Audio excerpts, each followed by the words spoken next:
শহরের ধনী ও প্রভাবশালী যুবক রায়ান তার বন্ধুদের সাথে গাড়ি চালিয়ে যাচ্ছিল। রাস্তা দিয়ে হেঁটে যাওয়া একটি মেয়েকে দেখে সে মুগ্ধ হল।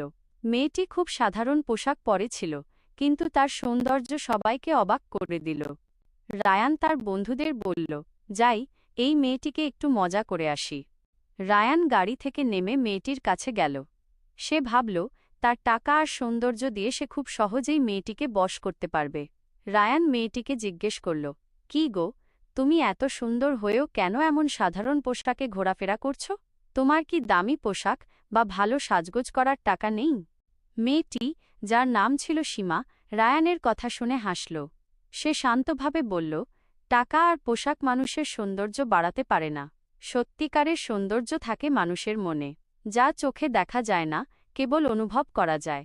রায়ান সীমার কথায় অবাক হল এবং তার বন্ধুদের সামনে অপমানিত বোধ করল। সে বলল, তোমার কথা শুনে মনে হচ্ছে তুমি অনেক কিছু জানো, কিন্তু তোমার মতো গরিব মেয়েদের আমি অনেক দেখেছি।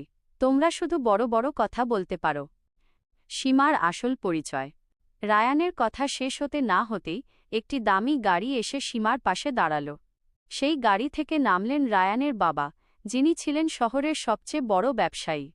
রায়ানের বাবা এসে সীমাকে বললেন, মা, দেরি হয়ে গেল, তোমাকে নিতে আসতে একটু দেরি হয়ে গেল। রায়ান তার বাবাকে দেখে অবাক হয়ে গেল। সে তার বাবাকে বলল, বাবা, আপনি এই গরিব মেয়েটিকে চেনেন? রায়ানের বাবা হাসলেন এবং বললেন, গরিব? রায়ান, ইনি হচ্ছেন আমার ব্যবসায়িক অংশীদার সীমার মেয়ে। ইনি খুব শীঘ্রই আমাদের কোম্পানির প্রধান নির্বাহী কর্মকর্তা হিসেবে যোগ দেবেন। রায়ানের শিক্ষা। রায়ান স্তম্ভিত হয়ে গেল। সে বুঝতে পারল সে কত বড় ভুল করেছে। সে যাকে গরিব এবং সাধারণ ভেবে অপমান করেছে, সেই মেয়েটির টাকা এবং বুদ্ধি তার চেয়ে অনেক বেশি। সীমা শান্তভাবে রায়ানকে বলল, রায়ান, মানুষের ভেতরের রূপটাই আসল রূপ। বাইরের সৌন্দর্য একদিন নষ্ট হয়ে যায়, কিন্তু মনের সৌন্দর্য চিরকাল থাকে। মানুষকে তার পোশাক বা চেহারা দিয়ে বিচার করা উচিত নয়। এই ঘটনার পর রায়ান তার অহংকার ত্যাগ করল এবং বুঝতে পারল যে আসল সৌন্দর্য বা মূল্য টাকা বা চাকচিক্যে নয়, বরং মানুষের। আমাদের গল্পগুলো আপনাদের কেমন লাগছে তা অবশ্যই কমেন্ট করে জানাবেন। আপনাদের মতামত আমাদের কাছে খুবই গুরুত্বপূর্ণ। আপনাদের উৎসাহ পেলে আমরা ভবিষ্যতে আরও সুন্দর সুন্দর গল্প নিয়ে আসতে পারব।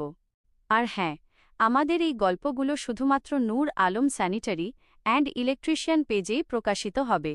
তাই নতুন নতুন গল্প পেতে আমাদের পেজে চোখ রাখুন।